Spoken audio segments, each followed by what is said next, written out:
ನಮ್ಮೆಲ್ರಿಗೂ ಸಾಮಾನ್ಯವಾಗಿ ತುಂಬ ನೋವು, ಕಣ್ಣೀರು, ಕಷ್ಟಗಳು ಬರ್ತಾನೆ ಇರುತ್ತೆ. ಯಾಕೆ ಅಂತೀರಾ? ಮೇಯ್ನ್ ರೀಸನ್ನು ಮೂರೇ ರೀ.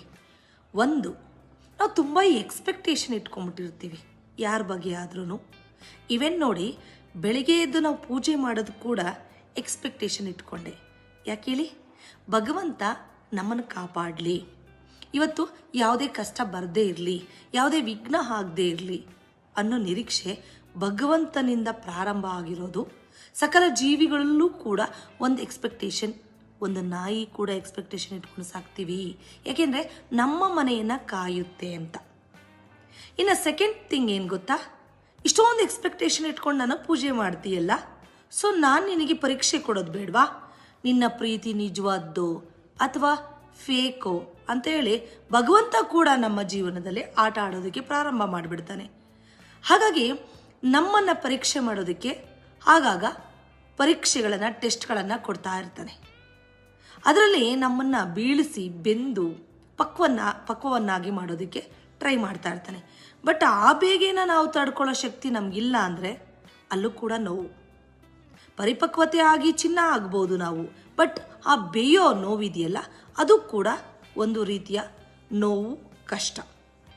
ಅದಾದ ಮೇಲೆ ಮೂರನೇದೇನಪ್ಪ ಅಂದರೆ ಅತಿಯಾದ ನಂಬಿಕೆ, ವಿಶ್ವಾಸ. ನಾವು ಕೆಲವು ವ್ಯಕ್ತಿಗಳನ್ನು ತುಂಬ ನಂಬಿರ್ತೀವಿ. ಇವ್ರ ಕಡೆಯಿಂದ ಯಾವುದೇ ಕಾರಣಕ್ಕೂ ಯಾವುದೇ ತೊಂದರೆ ಅಂತೂ ಆಗೋದಿಲ್ಲ. ಅಟ್ಲೀಸ್ಟ್ ನಮ್ಮಿಂದ ಬೇಜಾರಾಗಿ ಅಥವಾ ಅವರಿಂದ ನಮಗೆ ಬೇಜಾರಾಗಿ ನಾವಿಬ್ಬರು ದೂರ ಆಗ್ಬೋದೇ ಹೊರತು ನಮಗೆ ತೊಂದರೆ ಮಾತ್ರ ಕೊಡೋದಿಲ್ಲ.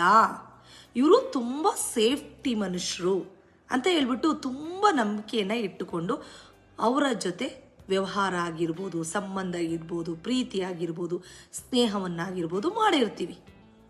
ಬಟ್ ಅದು ನಿಜವಾಗಿಯೂ ನಮ್ಮ ಎಕ್ಸ್ಪೆಕ್ಟೇಷನ್ ಇದ್ದ ಹಾಗೆ, ನಮ್ಮ ನಂಬಿಕೆ ಇದ್ದ ಹಾಗೆ ಎಲ್ಲರೂ ಉಳಿಸ್ಕೋತಾರ? ಇಲ್ಲ. ಕೆಲವು ಟೈಮಲ್ಲಿ ಆ ನಂಬಿಕೆಗೆ ದ್ರೋಹ ಆದಾಗ ವಿಪರೀತ ನೋವಾಗುತ್ತೆ.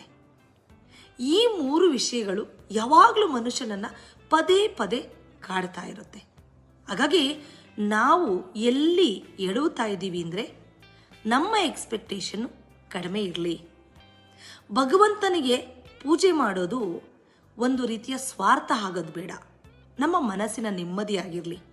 ಮತ್ತು ಯಾರ ಮೇಲೂ ಅತಿಯಾದ ನಂಬಿಕೆ ಬೇಡ. ಇವೆನ್ ನಮ್ಮನ್ನು ನಾವು ನಂಬೇಕಾದ್ರೂ ಒಂದು ಸಾರಿ ಯೋಚನೆ ಮಾಡಿ, ಹೌದಲ್ವಾ? ಸಬ್ಸ್ಕ್ರೈಬ್ ಮಾಡ್ಕೊಳ್ಳೋದನ್ನ